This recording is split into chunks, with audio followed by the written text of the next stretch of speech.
নমস্কার, পাহাড়িয়া টাইমসে আপনাদের স্বাগত। আমি ভাস্কর। আজ আমাদের স্টুডিওতে উপস্থিত আছেন শিলিগুড়ির প্রাক্তন মেয়র তথা কংগ্রেস নেত্রী গঙ্গোত্রী দত্ত। দিদি, আপনাকে আমাদের স্টুডিওতে স্বাগত। নমস্কার। শুভেচ্ছা দিদি। প্রথমেই যে প্রশ্নটা খুব স্বাভাবিকভাবেই করতে হয় যে আপনি রাজনীতিতে এসছেন, কিন্তু আপনি একজন আইনজীবী এবং পারিবারিক সূত্রেই আপনার বাবাও খুব নামী আইনজীবী ছিলেন আমরা যতটুকু জানি, এবং সেই সূত্র ধরেই কি এই আইনজীবী বা আইন নিয়ে পড়াশোনা? আইন নিয়ে পড়াশোনা করার ইচ্ছে ছিল না, তার কারণ আমার এমএসসি হচ্ছে কেমিস্ট্রিতে। আচ্ছা, ইনঅর্গানিক কেমিস্ট্রি। তারপরে আমি কলেজে পড়াতাম, জলপাইগুড়ি পিডিএমএস কলেজে 1 বছর ছিলাম। আচ্ছা আচ্ছা। তারপরে আমার খুব একটা বড় অ্যাক্সিডেন্ট হয়, একটা বড় অপারেশন হয়। তারপরে বাবা আমাকে আর বাইরে যেতে দেননি, যদিও জলপাইগুড়িতেই আমার জন্ম, ওখানে স্কুলিং।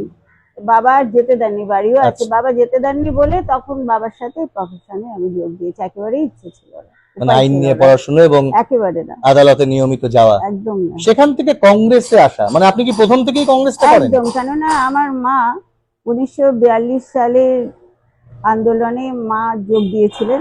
আচ্ছা। একটা মায়ের মিছিলের ছবি আছে, মা তখন জলপাইগুড়ি সদর গার্লস স্কুলে পড়তেন এবং আমাদের বাড়িতে কংগ্রেসের বাতাবরণ ছিল। জলপাইগুড়ি শহরে আমার মায়ের বাবার বাড়ি, ওখানেই আমার জন্ম, এবং বাড়িতে প্রচুর মানুষ আসতেন কংগ্রেসের যারা ছিলেন, চারুচন্দ্র সান্যাল প্রতিদিন আসতে, আজকে ওনার ছবি দেখলাম, এবং অন্যান্য যারা ছিলেন খগেন্দ্রনাথ দাশগুপ্ত, এদেরকে পেয়েছি ছোট থেকে। তাদের সান্নিধ্যে এসেই বাড়ির বাতাবরণেই আমার কংগ্রেসে যোগ দেওয়া। এখনো কংগ্রেসেই আছি, আশা করি শেষ দিন অবধি থাকবো। পেশা এবং রাজনীতি কোনোদিন কোনো অসুবিধা হয়নি? অসুবিধে প্রথমে যখন আসি তখন শিলিগুড়ি শহরে, আমি এখানে 82 সালে জয়েন করি শিলিগুড়ি কোর্টে, এবং বাইরের কোর্টগুলোতেও তখন যেতাম। তো সেই সময়তে কোনো মহিলা ছিল না, আমি একাই মহিলা ছিলাম। মানে কোর্টে কোনো বিচারপতি, কোনো স্টাফ, কোনো লয়ার কেউ ছিল না। তো আমি একমাত্র প্রতিনিধি মহিলা ছিলাম। তো বাবার সাথে এসেছিলাম, তবে আমার কখনো অসুবিধা হয়নি, সবার সহায়তা পেরেছি। লেখাপড়ায় খুব খারাপ ছিলাম না, মোটামুটি গোপেশ চন্দ্র রায়, ওনার আন্ডারেই আমি ছিলাম। বাবার কাছে সিভিল, ওনার কাছে ক্রিমিনাল কেস শেখার জন্য গিয়েছিলাম। তো খুব একটা অসুবিধে হয়নি। পরবর্তীকালে আমি ইউনিভার্সিটিতে যখন ছিলাম, আমার কলেজ দার্জিলিং গভর্নমেন্ট কলেজ, সেখানে তো রাজনৈতিক বাতাবরণ ছিল না। সেখানে দাঁড়াতে এমনি ক্লাস রিপ্রেজেন্টেটিভ বা কিছু এমনি যে কিছু দাঁড়াতে, ছাত্র রাজনীতি, কিন্তু ওই কংগ্রেস প্রেমের একজন ছিল, তাছাড়া আর কোনো রাজনীতি ছিল না। ইউনিভার্সিটি থেকে এসেই আমি ছাত্র পরিষদে যোগদান করি। তখন থেকেই কন্টিনিউয়াস, তখন থেকেই চলে আসি, ছাত্র পরিষদ থেকে চলে আসি। ঠিক। বলছি যে আপনি দীর্ঘ 5 বছর, প্রায় 5 বছর আপনি শিলিগুড়ির মেয়র ছিলেন, এবং এই 5 বছর আমাদের শিলিগুড়ির মানুষের দেখা মানে একটা সমস্যাবহুল 5 বছর, এবং বিভিন্ন টালমাটাল পরিস্থিতি এখানে আপনাকে সম্মুখীন হতে হয়েছে। এক সময় তৃণমূল কংগ্রেসের সঙ্গে জোট বেঁধে আপনাদের বোর্ড গঠন হয়, এবং সেটাও বেশি দিন হয়নি।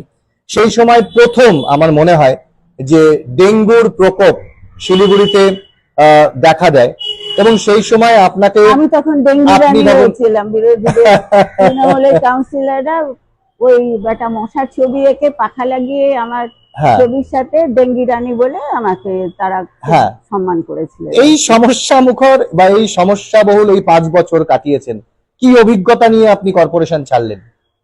আসলে যেদিন আমি চেয়ার নেই, মানে মেয়র নির্বাচিত হওয়ার কথা ছিল তৃণমূলের সমর্থনে, হয়ে গেলাম সিপিএম এর সমর্থনে, মানে বামফ্রন্টের সমর্থনে, 1/10/2009 যখন চেয়ারটায় গিয়ে বসি, তখন আপনারাই সাংবাদিক বন্ধুরাই বলেছিলেন যে দিদি আপনি তো একটা কাটার মুকুট নিয়ে বসলেন চেয়ারে। যথারীতি আমি সেই কথাটি পুনরাবৃত্তি করলাম যে জীবনের পথ তো কুসুমাস্তীর্ণ নয়, কাটার মুকুট নিয়েই বসলাম, কাটা পেরিয়েই চলবো। সেইভাবে চলতে চলতে তখন তৃণমূল ছেড়ে চলে গেল, তারা যেদিন নির্বাচন হয় সেদিনই ছেড়ে চলে গেল।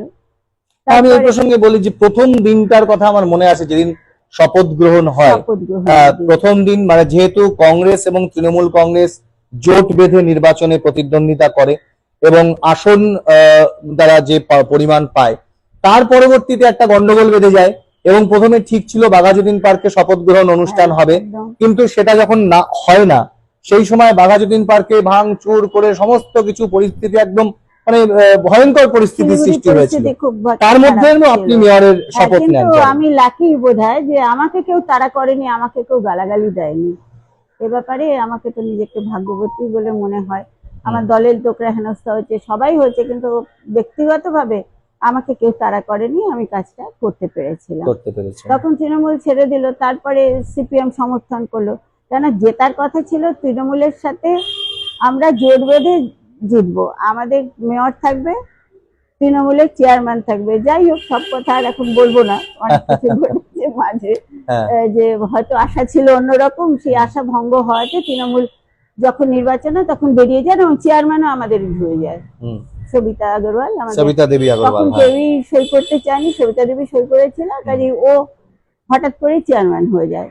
তারপরে চললো, এরপরে যখন 2011 সালে তখন তৃণমূল জিতে এলো, বামফ্রন্ট সরে গেল, সেই সময়তে আমার যতদূর তারিখটা মনে আছে 27/6/2011, সেই সময়তে আমি বোর্ডটা ভেঙে দেই এবং সেটা তৃণমূলের সাথে সমঝোতা হওয়ার জন্যই আমরা বোর্ডটা ভেঙে দেই এবং আবার আমরা 9/7/2011-তে নতুন করে আমি মেয়র নির্বাচিত। এটা বোধহয় কারো জীবনে কোথাও ঘটেনি, আমরাও শুনিনি যে এক টেনিয়রে দুবার মেয়র হলাম, একবার তৃণমূলের সমর্থনে, একবার বামফ্রন্টের সমর্থনে, তারপর আবার ওরা হাত ছেড়ে দিল, তখন বামফ্রন্ট বাইরে থেকে সমর্থন করলো। কিন্তু এইভাবে তো চলা যায় না।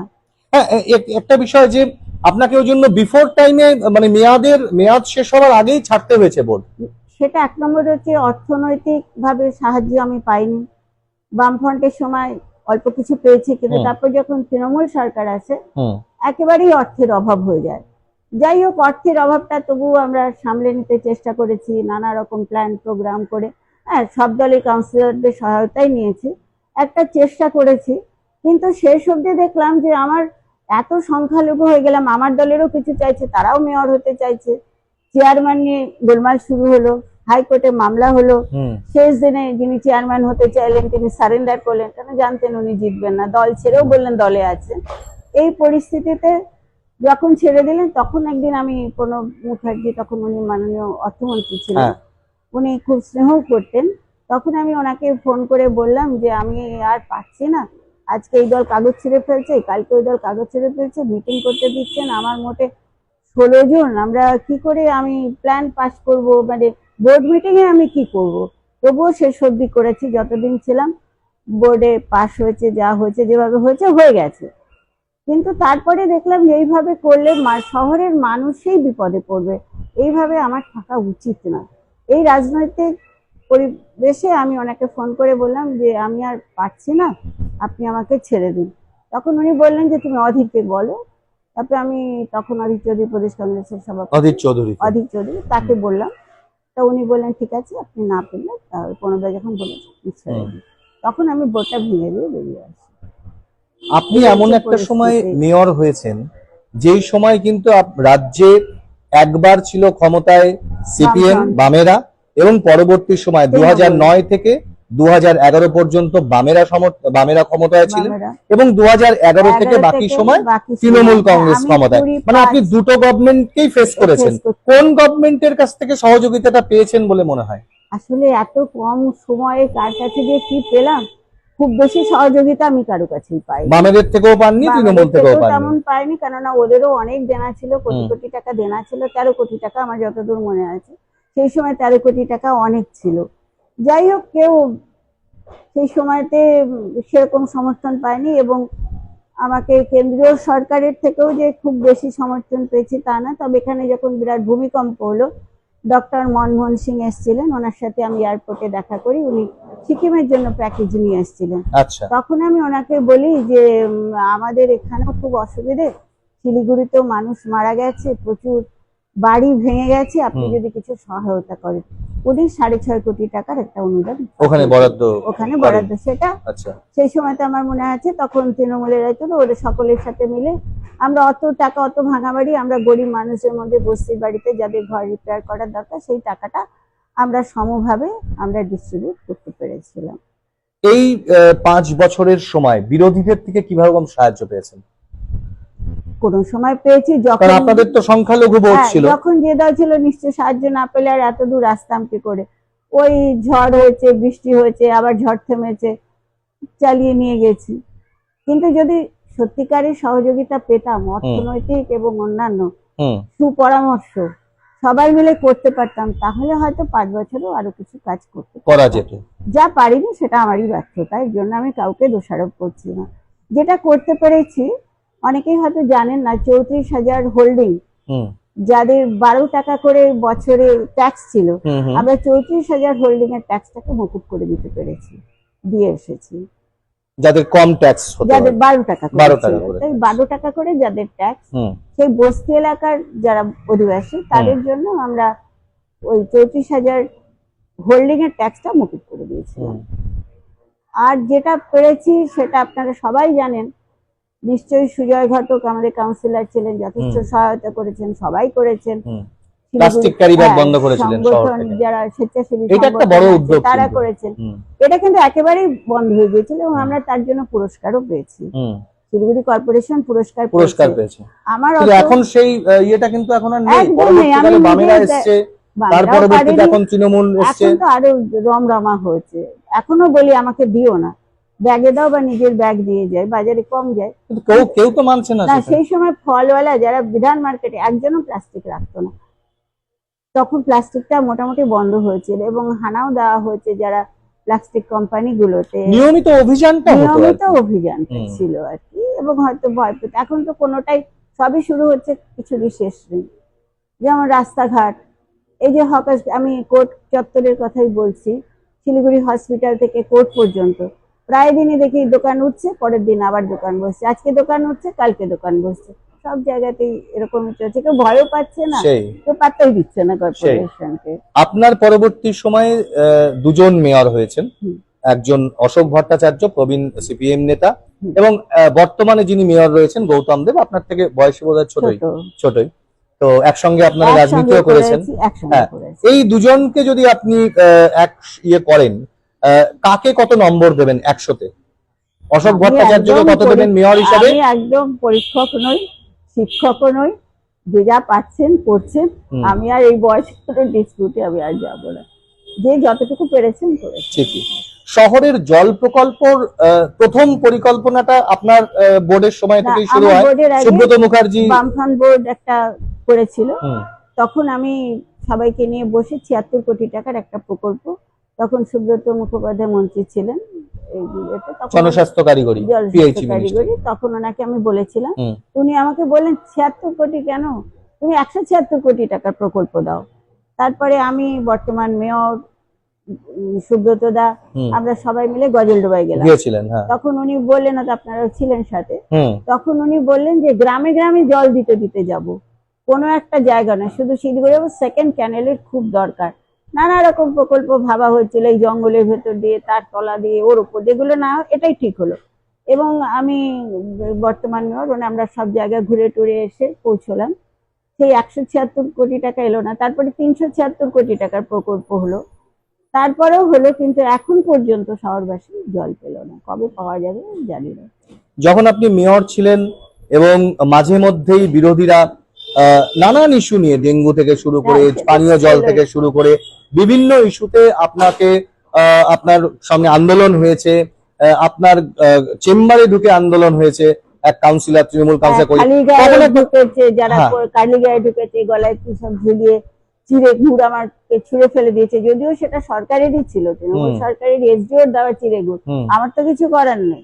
তখন একবারও মনে হয়নি যে কেন আসলাম এই ইয়েতে, এই সমস্ত ঝামেলার মধ্যে? মনে হলো এটাই আমার সমাজ, আমাকে এর মধ্যেই থাকতে হবে, এখান থেকেই আমাকে কাজ করতে হবে, পরিবেশ যেমনই থাকুক না কেন। প্রথম দিন যে শপথ নিয়েছিলাম, কাটার মুকুট নিয়েই বসেছি, কাটার উপর দিয়েই হাঁটবো, সেটাই চেষ্টা করেছি করতে, রক্তাক্ত হয়েছি, ক্ষত বিক্ষত হয়েছি, কোনো সময় সম্মানও পেয়েছি। এত বছর ধরে রাজনীতি করছেন, কখনো তৃণমূল বা বিজেপিতে যাওয়ার প্রস্তাব পাননি? হ্যাঁ, বিজেপিতে পাইনি, এমনি আলোচনা হয় আপনি হলে মন্ত্রী হতে পারতেন, তৃণমূলে পেয়েছি। তা কখনো মনে হয়নি যে আমার এখন মনে হয়নি, না। তৃণমূল শাসক দল, না, ওখানে আমার মনে গেলে হয়নি। একটা দায়িত্ব পাওয়া যেতে পারে? দায়িত্ব যারা পেয়েছে তারা সবাই কি সঠিকভাবে কাজ করছেন? দায়িত্ব পেলেই তো সঠিকভাবে কাজ করা যায় না। না, আমি দলটা ছাড়বো না। আপনার দলের প্রবীণ নেতা শঙ্কর মালাকার, যিনি দার্জিলিং জেলা কংগ্রেসের দীর্ঘদিনের সভাপতি, এআইসিসির সদস্য এবং দুবারের কংগ্রেসের টিকিটে জয়ী এমএলএ, এবং তিনি তৃণমূলে চলে গেলেন, কিভাবে দেখছেন বিষয়টা? তিনি গেছেন তার নিজের ইচ্ছে, কারোর সাথে পরামর্শ করে যান। তবে শুনেছি অনেকেই যেতে বলেছিলেন, তারা কেউ রাজি হয়নি, তারা তার সাথে যেতে, এবং কেউ যায়ও নি তার সাথে। আমাদের গ্রামে তার যাওয়াটাকে কিভাবে দেখছেন? হঠাৎ করে একদম এই বয়সে, ষাটোর্ধ প্রায়। স্বার্থে গেছেন সেটা উনি নিজেই বলতে পারবেন। হ্যাঁ, মানুষের জন্য কাজ করতে গেলে একটা জায়গা দরকার, নিশ্চয়ই দরকার। শাসক দল যদি সাথে থাকে কাজ নিশ্চয়ই বেশি করা যায়, কিন্তু শাসক দলেই যেতে হবে, তাহলে এরপরে অন্য কেউ এলে সেখানে যাবো, তারপরে আরেক জায়গায় যাবো। যখন শাসক দল, অনেকেই দল পাল্টেছেন, 3বার 4বার করে দল পাল্টাচ্ছেন, সেভাবে আমার মনে হয় না যাওয়া উচিত। আমার একদম শেষ প্রশ্ন, অনুষ্ঠানও প্রায় শেষের দিকে, যে আপনি দীর্ঘদিন থেকে এই কংগ্রেসের সঙ্গে যুক্ত রয়েছেন, কিন্তু এই মুহূর্তে গোটা বাংলায় কংগ্রেসের যা পরিস্থিতি, রাজনৈতিক পরিস্থিতি, যা ম্যান পাওয়ার যা রয়েছে, সেসব দেখে মনে হয় না যে কোথাও একটা কি সেটিং রাজনীতি চলছে? সেটিং রাজনীতি হয়তো চলছে না। আসলে আমার যা মনে হয়, আমাদের তো মানুষকে কিছু দেওয়ার নেই এই মুহূর্তে, এবং সংগঠনটা, বিশেষ করে শিলিগুড়ির সংগঠন তো শঙ্কর মালাকার বিসর্জনই দিয়ে গেছে দার্জিলিং ডিস্ট্রিক্টে। আবার নতুন করে চেষ্টা হচ্ছে, জানি না কোনোদিন হবে কিনা। তবে পরিস্থিতি তো নিশ্চয়ই খারাপ, সংগঠন খুবই দুর্বল, সেখান থেকে ঘুরে আসতে গেলে অনেক কষ্ট করতে হবে। প্রদেশ কংগ্রেসকে আরো শক্তিশালী করা এবং আরো আন্দোলনমুখী হতে হবে, এরকম মনে হয় না? নিশ্চয়ই আরো শক্তিশালী হওয়া উচিত, এবং সংগঠন বাড়ানো উচিত। পুরনো যারা আছে, নতুন পুরনো সবাইকে নিয়ে আরো বেশি করে মানুষের সাথে জনসংযোগ বাড়ানো উচিত। আমি আরেকটা কাজ করেছিলাম, 1 মিনিট বলি। যারা কর্মী আছেন তাদের মাইনেটা আমাদের সময়তে আমরা ডবল করে দিয়ে এসেছিলাম। তারা পেতেন 95, পরে হলো 100 টাকা দিন, তারপরে 200 টাকা, এবং তারা যে এখন ভাতা মানে বোনাস পান, সেটাও আমাদের সময়তেই হয়েছে। এবং সেই যে ওরা এখনো আমাকে খুব ভালোবাসে, সম্মান করে, যেখানেই দেখা হোক দিদি বলে নমস্কার করে, প্রণাম করে। এটাই আমার পাওনা, মানুষের ভালোবাসা, শহরের মানুষের অজস্র ভালোবাসা পেয়েছি। মাঝে মাঝে মনে হয় কিছু কি করতে পারিনি, আবার কখনো মনে হয় কি আর করলাম। কাজে নিজেকেই অ্যাসেস করি বারে বার, যে কিছু পারলাম কি কিছু পারলাম না, কিছু কি করলাম না পারলাম না। মানুষের ভালোবাসা যখন পাই তখন মনে হয় হয়তো কিছু করেছি, অ্যাটলিস্ট মানুষকে ভালোবাসতে পেরেছি। আমার ঘরের দরজা সব সময় খোলা থাকতো, কাউকে কখনো আমি একদমই তাই। একদম শেষ প্রশ্ন, যদি কখনো বিধানসভায় প্রতিদ্বন্দ্বিতার অফার আসে দল থেকে, যদি বলা হয় আপনাকে, আপনি লড়বেন? এই বয়সে লড়াটা উচিত হবে না, দলের নির্দেশ দেখা যাবে। অনেক অনেক ধন্যবাদ দিদি আপনাকে, আপনি আমাদের সঙ্গে এতক্ষণ স্টুডিওতে ছিলেন। এতক্ষণ আমাদের সঙ্গে ছিলেন কংগ্রেস নেত্রী এবং শিলিগুড়ির প্রাক্তন মেয়র গঙ্গোত্রী দত্ত। গঙ্গোত্রী দি, আপনি ভালো থাকবেন, সুস্থ থাকবেন। হ্যাঁ, ভালো থাকবেন, সকলেই ভালো থাকবেন।